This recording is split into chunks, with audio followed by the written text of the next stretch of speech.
A very good evening to all our viewers today. Today we have with us at IICSR a very special guest coming all the way from Netherlands, Miss Ashna Chhatta. She's a founder of Ethical Fashion.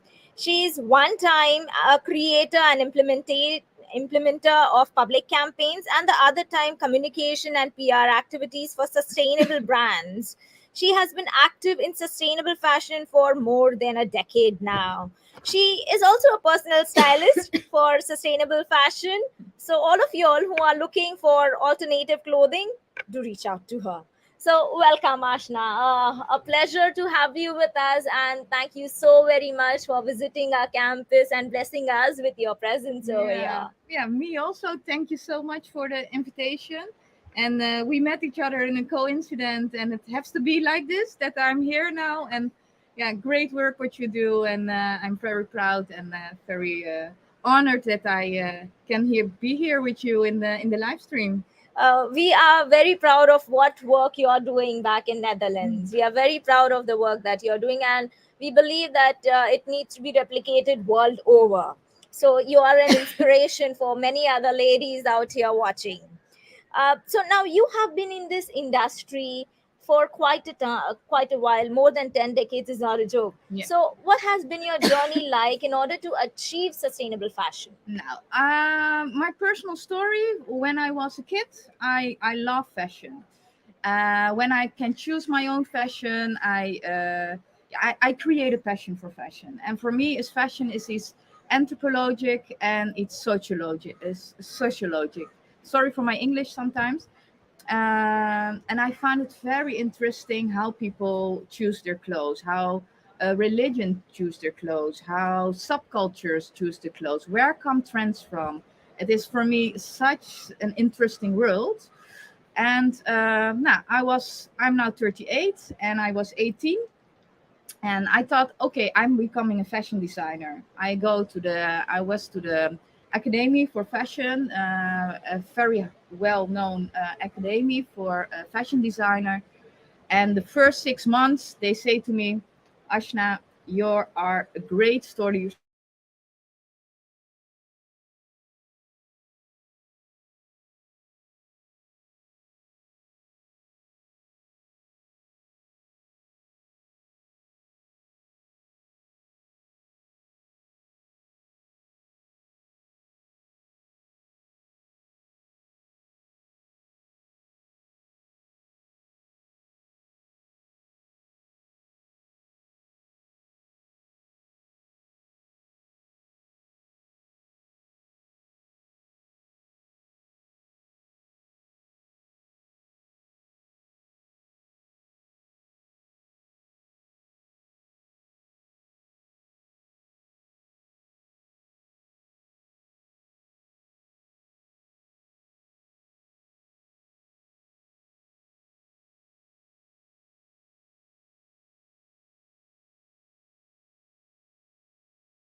Yeah. Okay. Sorry So for the network. yeah, it's okay.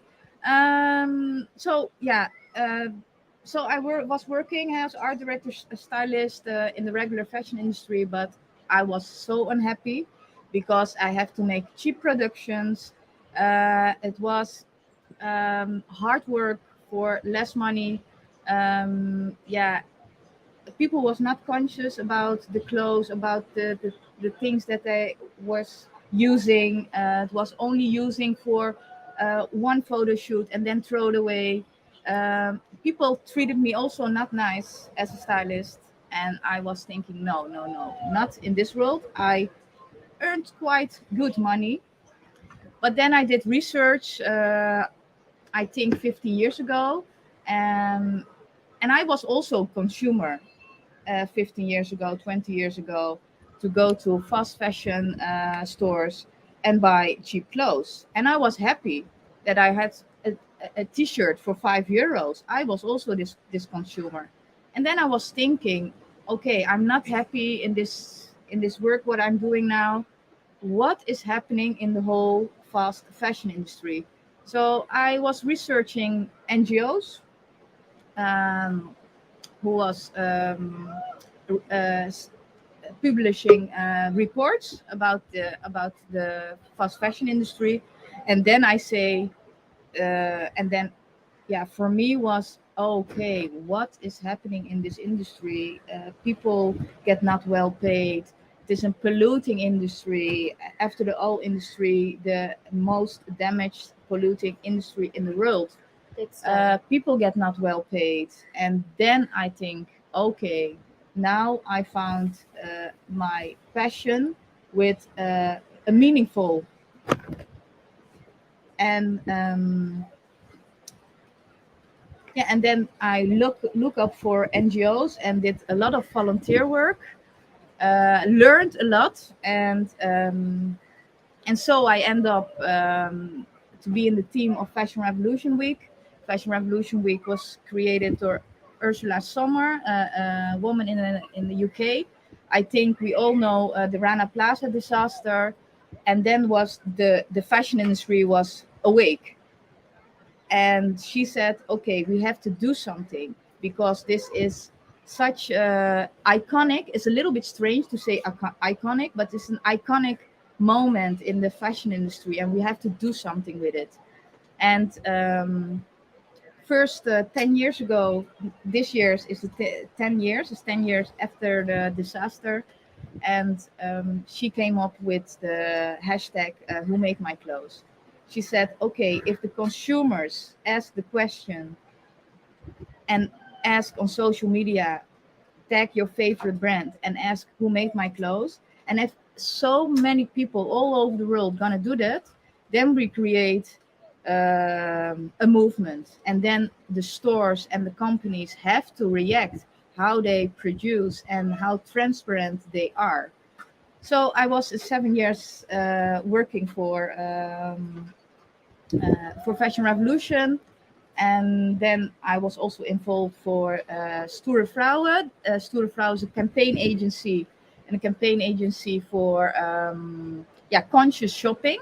So we made very activist campaigns to create more awareness about fashion, but also about chocolate, about energy, about many things. And yeah, I did many things, and so I get involved, and people know me, and and I like to make campaigns to create awareness by youngsters, by adults, by companies, and now 10 years later, I do many things in sustainable fashion.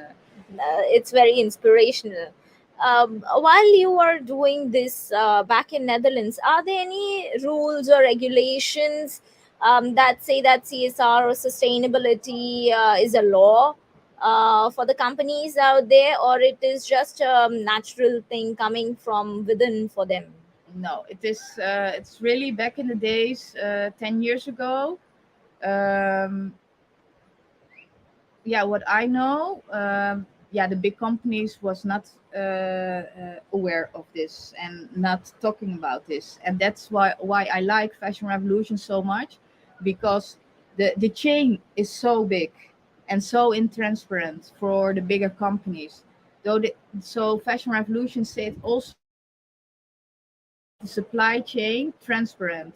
First, you have to know where comes my cotton from? How is the farmers paid? How it, do they use pesticide? And all this change you have to know. And for the bigger companies, it's so intransparent, and it's such a big job to make it transparent. And Yeah. that's the first thing what they have to do. And nowadays you see also brands doing this, and be transparent, but it is a lot of work to do. Yeah, yeah. So, what are the initiatives or work that you're doing at Ethical Fashion? How do you mean? What all work are you doing in your company back there, which could be replicated in order to ensure sustainable fashion and ethical fashion? Now I work with professionals, more in the level of the government, because we find now our textile waste is a big, big, big problem, and we want to make the textiles more circular. So there comes agreement in April here in the Netherlands that the stores have to be responsible for their own textile waste. So, for example, they are working now on if you buy clothes by a store, that you can return it and you can get a discount on your next. Uh, Next purchase. yes, Ah, I see. that's. But also back in the days, what I found so it's such a pity. Um, from out the government there comes laws or initiatives, sorry, um, but um, they get money for maybe 5 years, and after 5 years they coming somewhere, and then the money stops, and then there comes a next initiative on government level, and then always for 5 years, and then the money is done. I think we have to collaborate more and make a project or make an agreement what is last longer, what is maybe for 20 years.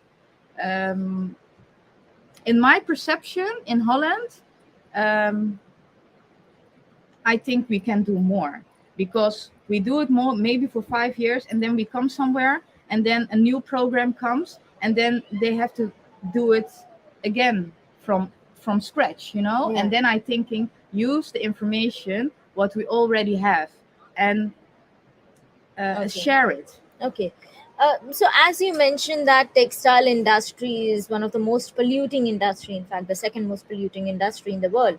How do you decouple the growth and the pollution What do you mean with roots? by the rate that which it is progressing Yeah, and the money that it is making? It is coupled up with the pollution that it is creating. yeah. So, how do you separate these two things? What are your thoughts? How can that be done to start with? To start with, yeah, I think we have to have to work together, for example, also, for example, I sit in sometimes in panel discussion, of I listen to panel discussion, but there nobody from India. We talk about India, in the industry in India or Bangladesh, but invite the people what is really happening. And I think on a bigger scale, Europe, India, we have to work together on a bigger scale and make laws. And how can we in Europe support, for example, India, to make it less polluting? But also, then I come as a fashion stylist. We have to educate the customers. We don't need in fast fashion store every 3 times a week a new collection. Yeah. We don't need it. We need more timeless clothes. We have to learn consumers how you can repair your clothes, how you can invest in your clothes. So if the behavior of the people change, I think the companies also have to change. But that is a lot of work, and that's we cannot do that in 5 years from now.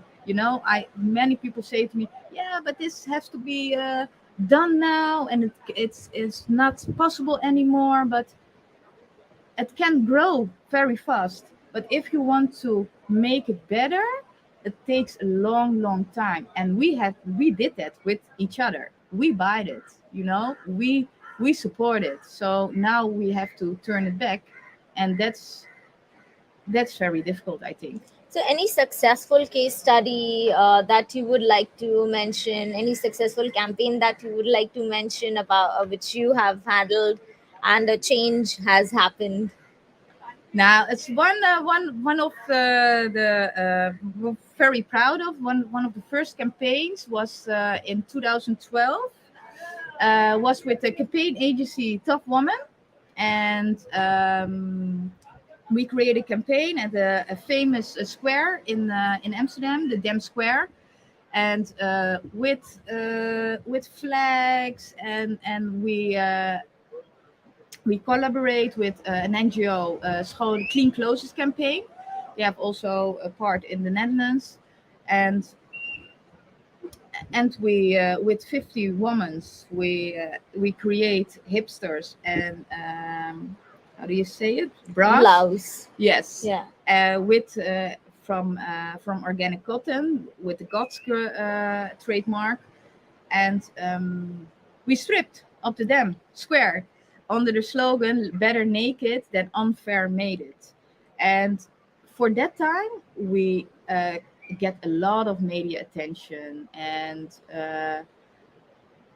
that was before Rana Plaza, and after that comes Rana Plaza, and I think uh, in this time the bigger brands and the companies react.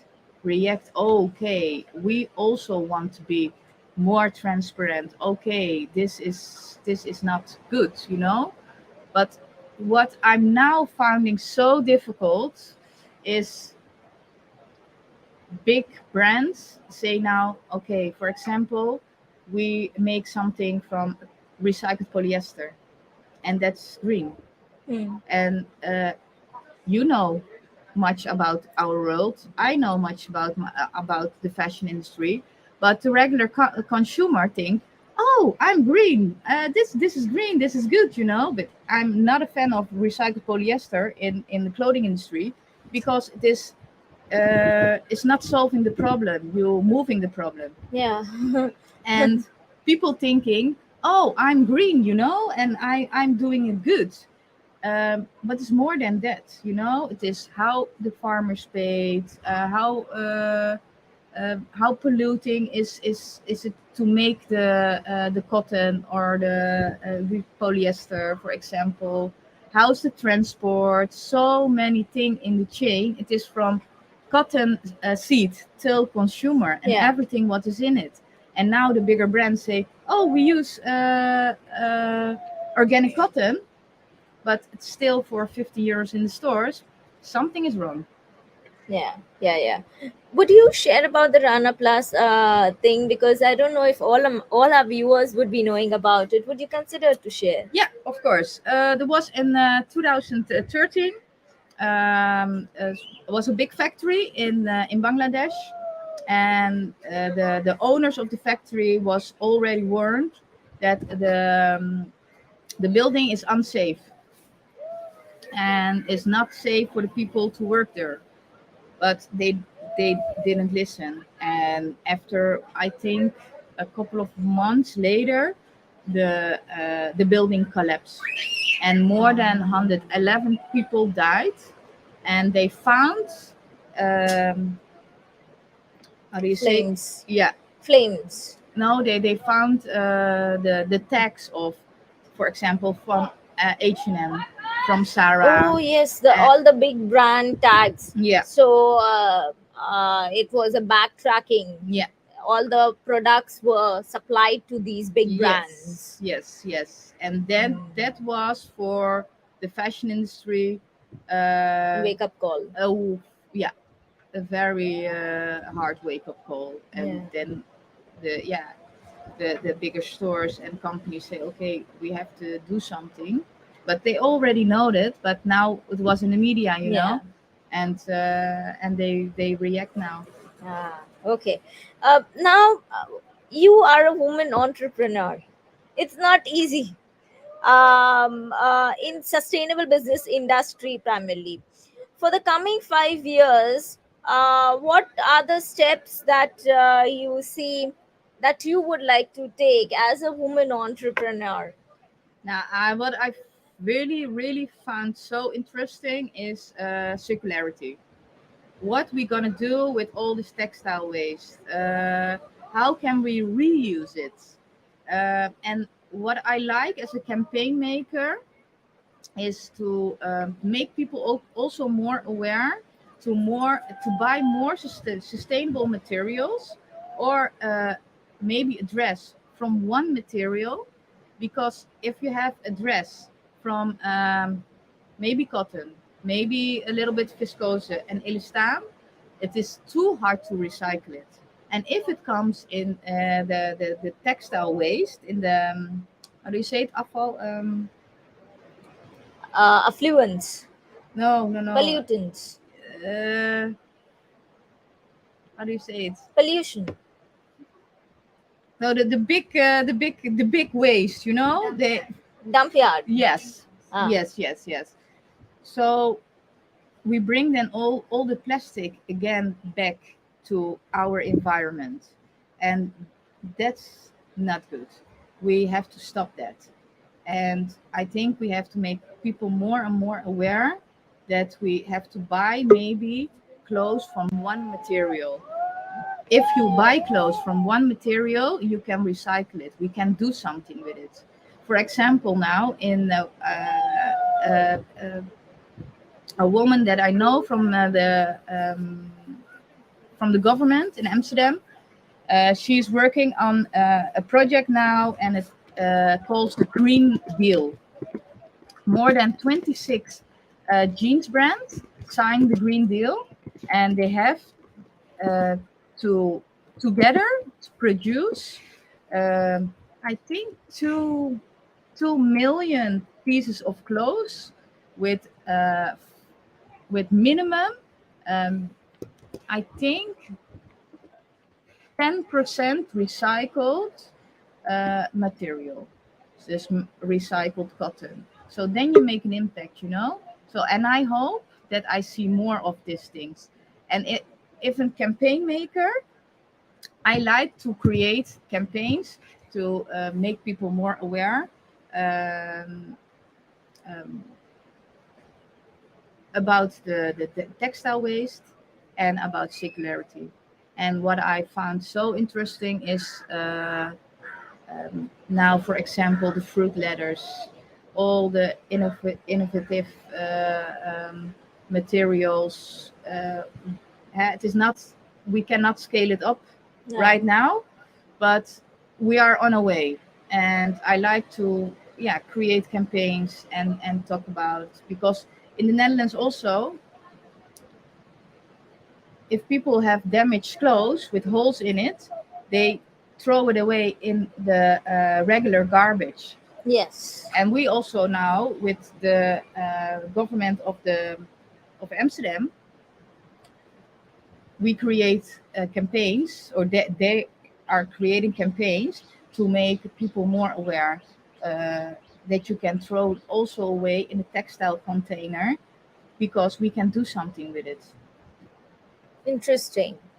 Now, you are a woman entrepreneur in the developed world. I am in the developing world. How difficult has it been for you?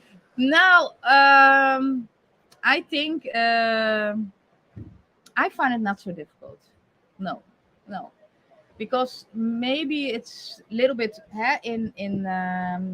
in Europe, in the Netherlands, for example, they like.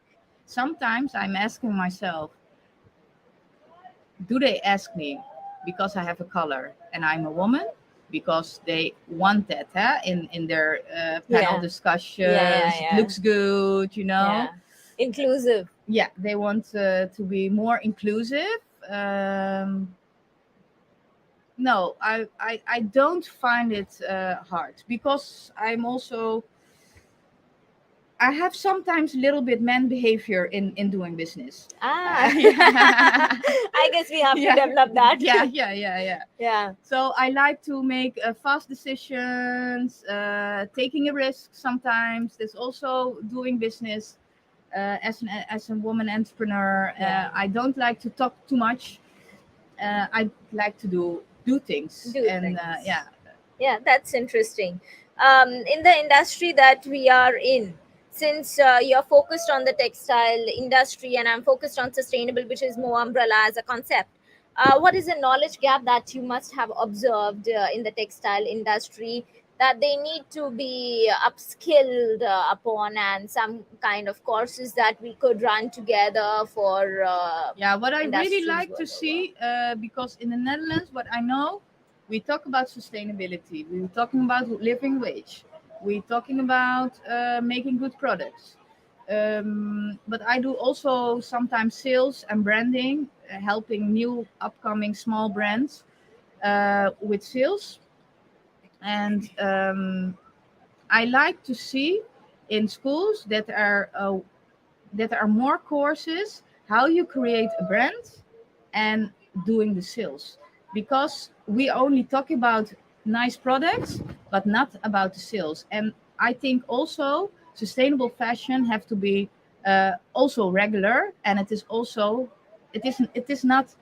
uh, it is not good to talk about money. You have to also in sustainable fashion to also follow the money, and you can create a beautiful product, but not sell them by themselves. So, and you have to create a plan for 5 years, and how you want to do that. And what I see, it is hard to scale up, and I like to see that we can work with all the knowledge what we have in the world and in the Netherlands, that we can create a course how you can scale up, make the price reasonable for the retailers, for the stores to sell it, and create a beautiful story. Yeah, yeah. That's very interesting. We have a question from one of our viewers, Mr. Sujoy. Now, fashion waste is highly variable with huge amount of difference in composition. How do we manage the risk in this area, especially with relationship to circularity? Yeah, that's mag ik nog heel even. Yeah.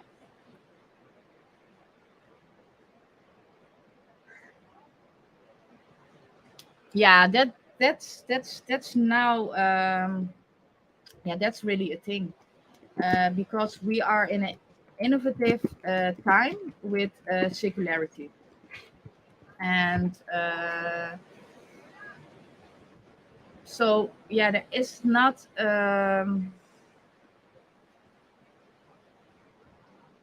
we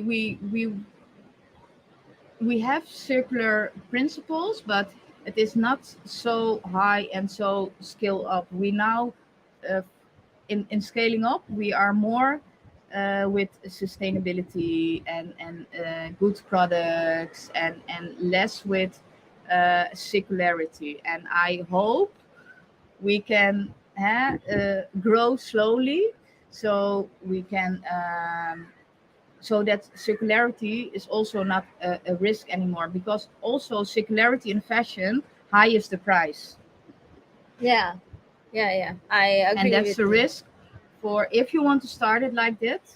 It is a risk because for example I want to create my own clothing line. I have always a dream to create a sewing studio in India, Nepal, Bangladesh. I want to be on the market with a natural with a new material what you can blend with organic cotton. um, I want that the people working in my sewing studio um, create their own business in my sewing studio with producing my clothing line with a new material. Because if you buy a nice dress and it costs 400 euros, you want that you can wear it long, right? So I have to put a little bit elastan in it. No, it's not nice for circularity, you know? We cannot recycle it. It's very, very, very hard to recycle it. But also my price.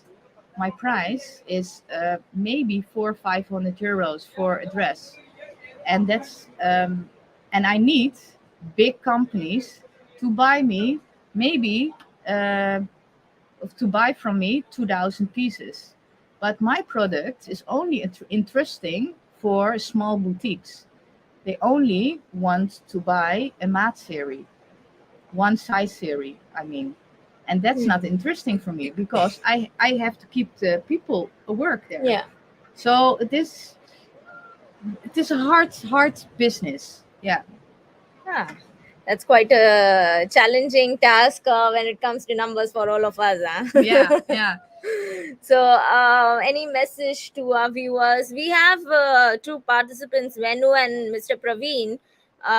Would you all have any questions for us?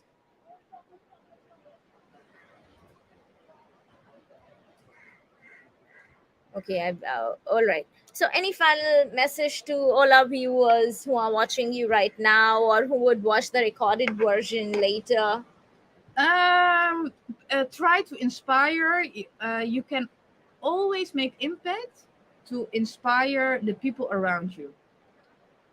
To tell the story, what you are doing, how you can. For example, as a stylist, many people say to me, "Yeah, because sustainable fashion is too expensive for me." Hmm. So yeah, you don't have to buy sustainable. You can repair your clothes.